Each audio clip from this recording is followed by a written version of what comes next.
ఉద్యోగస్తులందరూ కక్కలేక మింగలేక అని వీళ్ళు అనుకుంటున్నారు. వీళ్ళు ఉన్నారు అధ్యక్ష కక్కలేక మింగలేక.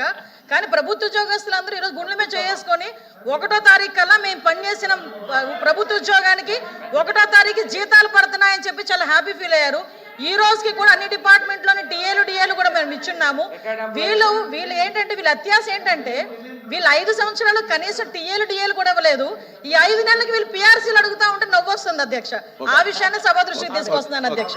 వాళ్ళు అయ్యారు పిఆర్సీ డిఏ సంగతి తర్వాత ముందు మన జీతాల పరిస్థితి ఏంటి అనేసి మాట్లాడుకుంటున్నారు. ఎందుకంటేనట గవర్నమెంట్ వచ్చిన మొదటి నెలట 1వ తేదీ జీతం వచ్చిందంట అధ్యక్ష.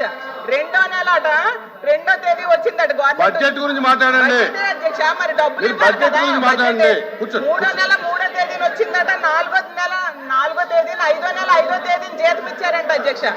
అంటే ఇలా 5 సంవత్సరాలు గడిచేసరికి 2 నెలలకు ఇస్తారా అని టీచర్స్ భయపడుతున్నారు అధ్యక్ష.